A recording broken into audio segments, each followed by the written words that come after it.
اعوذ باللہ من الشیطان الرجیم بسم اللہ الرحمن الرحیم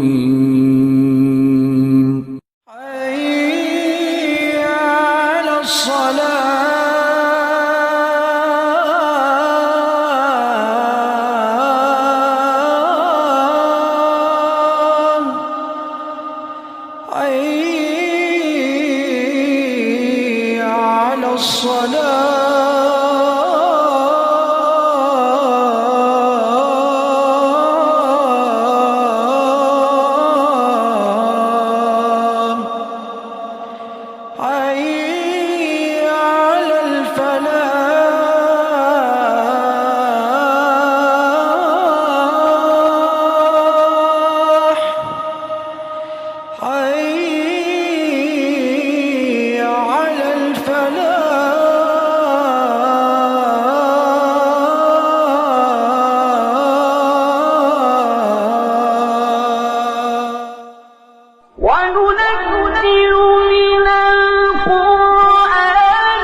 شعبان جو کہ عظیم مہینوں میں شمار کیا جاتا ہے اور اس کی فضیلت روایتوں میں بہت زیادہ وارد ہوئی ہے۔ اس میں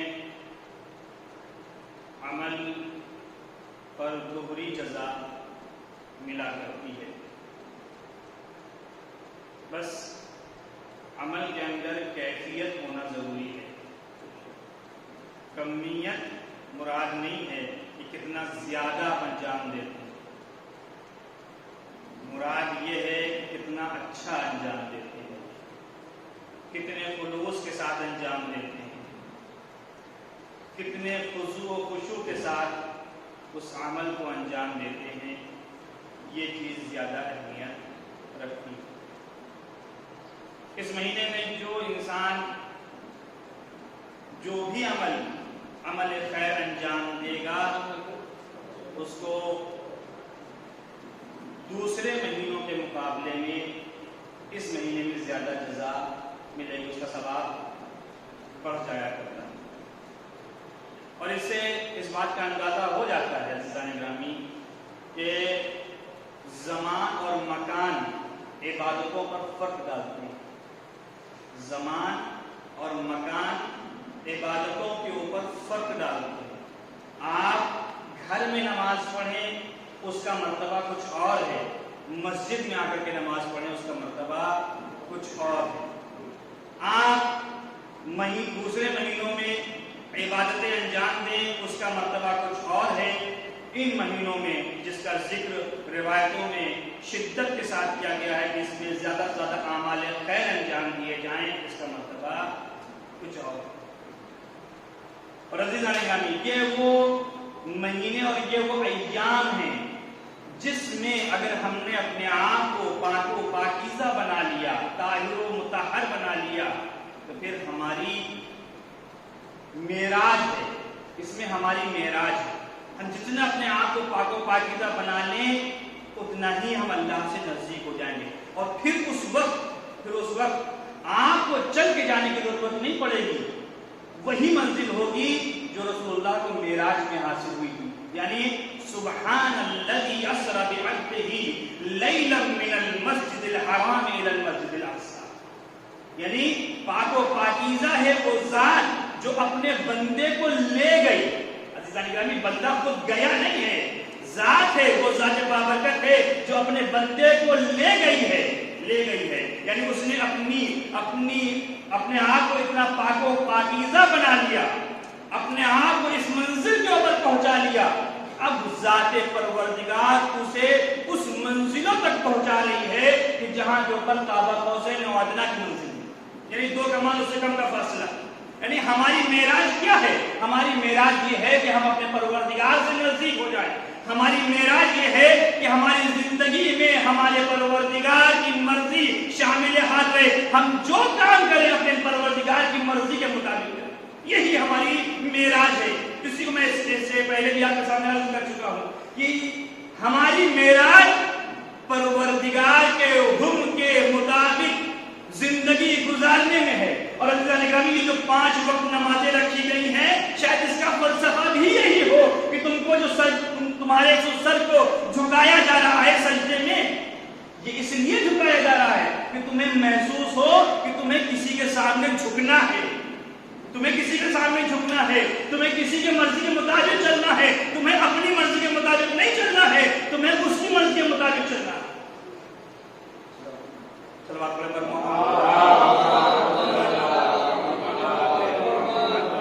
تمہیں اپنی مرضی کے مطابق نہیں چلنا. یہ جو 5 وقت نماز آپ پڑھ رہے ہیں اس میں ذرا برابر بھی آپ اپنی مرضی کو شامل نہیں کر سکتے, ذرا برابر بھی. اور جہاں پر بھی آپ نے اپنی مرضی کو شامل کر دیا,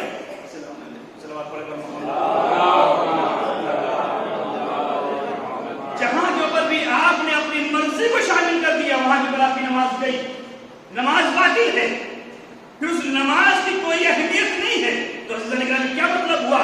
مطلب یہ ہوا کہ ہم کو روزانہ اس بات کی تمرین کرائی جا رہی ہے, پریکٹس کرائی جا رہی ہے کہ تمہاری زندگی میں جو چیز اہم ہونا چاہیے وہ ہے مرضی معبود. اس کے علاوہ تمہاری زندگی میں کوئی چیز اہم نہیں ہونا چاہیے, کوئی چیز اہم نہیں ہونا چاہیے, حتیٰ کہ تمہاری ذات بھی تمہارے لیے اہم نہیں ہو, حتیٰ کہ تمہاری ذات بھی تمہارے لیے اہم نہیں ہو.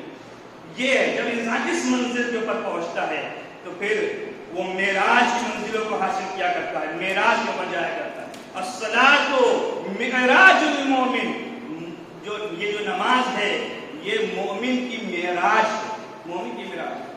یعنی اسی میں آپ کو اس بات کا درس دیا جاتا ہے کہ اپنے آپ کو اس کی مرضی کے مطابق چلنا. پیغمبر اسلام کو جو معراج ہوئی وہ اسی لیے ہوئی چونکہ انہوں نے اپنی پوری زندگی اس معبود کی مرضی کے مطابق کی. تو عزیزان گرامی یہ جو مہینے ہیں آپ کے سامنے, یہ مہینے عبادتوں کے اوپر فرق ڈالتے ہیں, عبادتوں کے اندر اور خضوع و خشوع پیدا کرتے ہیں. جتنا ہو سکے ان مہینوں میں عبادتیں کریں, جتنا ہو سکے. اور عزیزان گرامی پیغمبر اسلام سے حدیث ہے کہ پیغمبر اسلام صلی اللہ علیہ وآلہ وسلم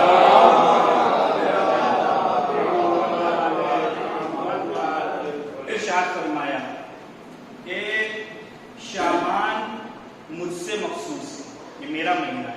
پیغمبر اسلام فرماتے ہیں یہ میرا مہینہ ہے. رحم اللہ من اعاننی علی شہری, خدا رحمت نازل کرے اس بندے کے اوپر کہ جو اس مہینے میں میری مدد کرے, اس مہینے میں میری مدد کرے. اب عزیزان گرامی پیغمبر اسلام کی مدد کس طریقے سے کی جا سکتی ہے آپ کو سوچیں.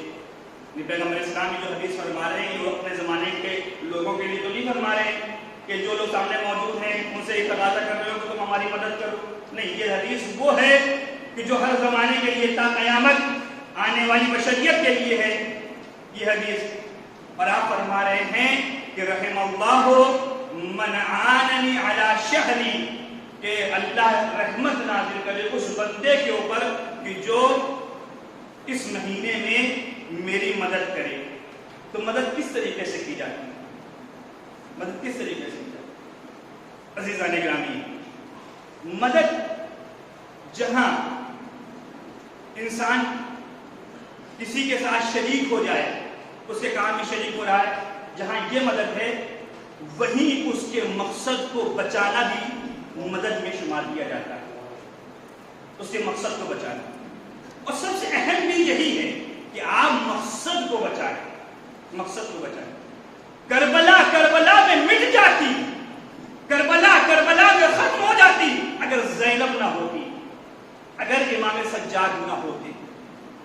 کربلا میں ختم ہو جاتی.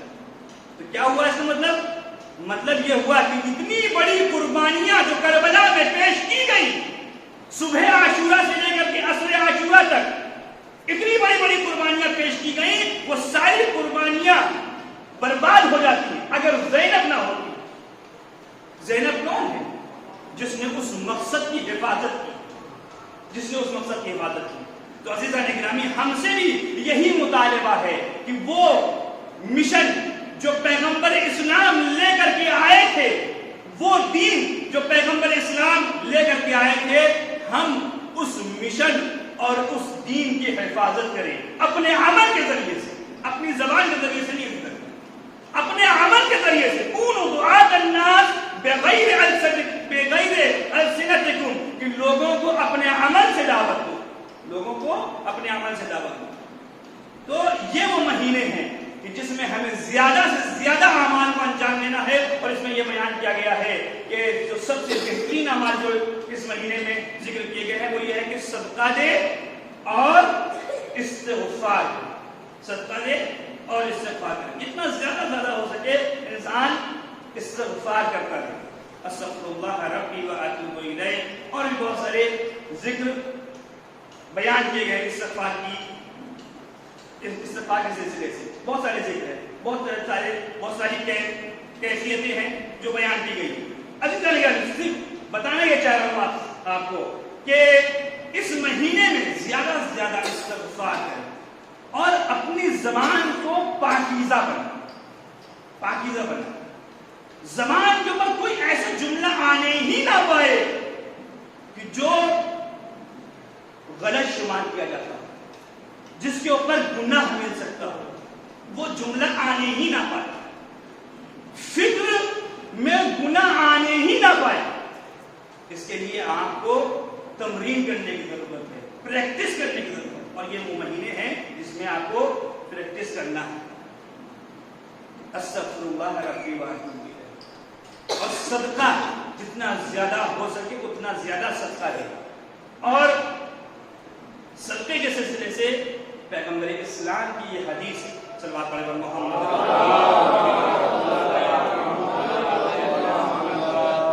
پیغمبر اسلام کی یہ حدیث ہے کہ تمہارے اوپر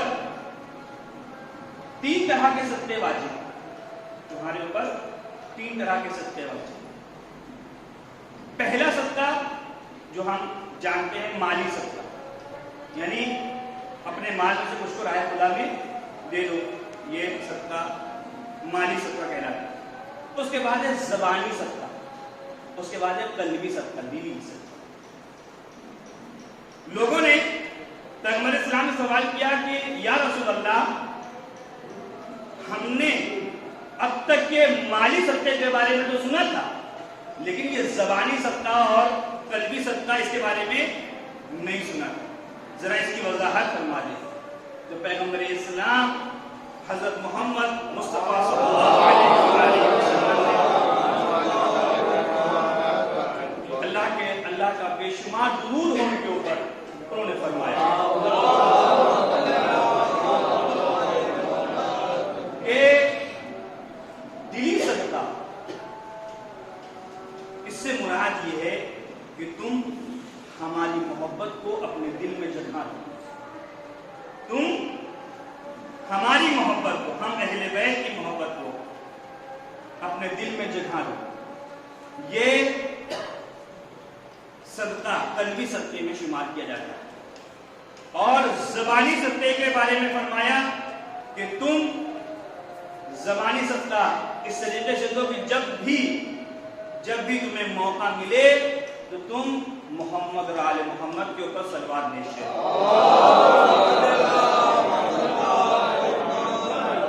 اور حدیث میں یہ بھی ہے پیغمبر اسلام کی حدیث میں ہے کہ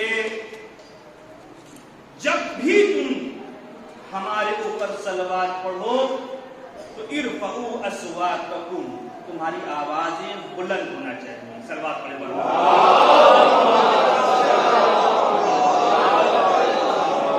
تو یہ وہ مہینے ہیں کہ جس میں ہمیں زیادہ سے زیادہ اچھے اعمال کو انجام دینا، اعمال خیر کو انجام دینا، عبادتیں جو ذکر کی گئی ہیں ان کی عبادتوں کو ذکر پڑھنا ہے، انجام دینا ہے. اور خاص طور پہ برادرانی کوشش کریں چونکہ آخری زمانے کی علامتوں میں سے ایک علامت یہ ذکر کی گئی ہے، آخری زمانے کی علامتوں میں سے ایک علامت یہ ذکر کی گئی ہے کہ آخری زمانوں میں عبادتیں انسان کے اوپر بوجھ بن جائیں، بوجھ شمار کرنے لگے گا انسان عبادتوں. ذرا سا مسجد میں وقت زیادہ ہوا وہیں کے اوپر ہمارے اندر کروٹیں تبدیل ہونا شروع ہو جاتی ہیں. اگر ذرا سے برابر وقت ہمارا زیادہ ہوا، جبکہ مسجد کے بارے میں یہ حدیث ہے کہ مسجد میں مولا کائنات نے فرمایا کہ مجھے جنت سے زیادہ مسجد میں بیٹھنا زیادہ پسند ہے، مجھے جنت سے زیادہ مسجد میں بیٹھنا پسند ہے. تو کہا یہ کیوں؟ کہا اس لیے چونکہ جنت میں بیٹھنا یہ میری خوشی، جنت میں میں جاؤں گا اس میں میری خوشی شامل ہے، مگر مسجد میں بیٹھنا یہ میرے پروردگار کی خوشی ہے، اس میں میرے پروردگار کی خوشی ہے. تو جس میں پروردگار کی خوشی ہو وہ میرے لیے سب سے زیادہ عزیز ہے. اور یہ بھی آپ مسئلے میں سنتے رہتے ہیں، یہ مسئلے میں سنتے رہتے ہیں آپ کہ جب آپ مسجد میں آئے سب سے پہلے مسجد میں آئیے، مسجد میں آنا ہو تو سب سے پہلے مسجد میں آئیے اور سب سے آخر میں مسجد سے جائیے، سب سے آخر میں مسجد سے جائیے. اس میں بہت زیادہ ثواب رکھا گیا، بہت زیادہ ثواب رکھا گیا. تو عزیزان گرامی، آخری زمانے میں عبادتوں کو بوجھ شمار کیا جانے لگے گا، بوجھ شمار کیا جانے لگے گا. ہم نے جہاں 2 رکعت زیادہ نماز پڑھ لی لگے گا کہ ہم نے بہت زیادہ عمل انجام دیا، روزہ رکھ لیا لگے گا کہ ہم نے بہت زیادہ عمل انجام دے لیا. عزیزان گرامی، آج بھی دیکھیں کہ ہمارے بزرگ ہیں، ہمارے بزرگ یہی اسی بستی کے بزرگ ہیں جنہوں نے مہینے روزے رکھے ہیں. یہاں ہم ایک روزہ رکھنے میں یہ محسوس کرنے لگتے ہیں کہ ہم نے بہت زیادہ روزہ رکھ لیا. ہم عبادتیں انجام دینے میں محسوس کرنے لگتے ہیں کہ بہت زیادہ ٹائم ہم نے گزار دیا. جتنا ہو سکے عزیزان گرامی، یہ وہ وقت ہے جو واپس لوٹ کر کے آنے والے نہیں ہیں. ہماری عبادت، ہماری خلقت عبادت کے لیے ہوئی ہے. جتنا زیادہ ہو سکے اتنا زیادہ عبادتیں انجام دی. کب کون اس دنیا سے چلا جائے کسی کو کچھ نہیں پتا، کسی کو کچھ نہیں پتا. اور جب انسان اس دنیا سے جاتا ہے تو نامہ اعمال بند ہو جاتے ہیں، یہ بھی آپ کو پتا ہے. وہ نامہ اعمال جو کبھی کھل نہیں سکتے. جتنا عمل انجام دینا ہے اس دنیا میں انجام دے دو، اس کے بعد بھی موقع نصیب ہونے والا نہیں ہے. تو عزیزان گرامی، جتنا ہو سکے عبادتیں انجام دے، جتنا ہو سکے اپنے وقت کو، اگر موقع ہے، جس کے پاس کام ہے اس کی تو منزل ہی دوسری ہے. جس کے پاس وقت ہے، موقع ہے، تو وہ زیادہ سے زیادہ وقت اپنا عبادتوں میں صرف کرے. اور اگر انسان اپنے کام میں بھی مصروف ہے تو وہاں کے اوپر کم سے کم زبان کے اوپر استغفر اللہ ربی واتوب الیہ صلی بر محمد اور آل محمد یہ سب پڑھتا رہے تاکہ اس کی زندگی بابرکت ہوتی چلی جائے.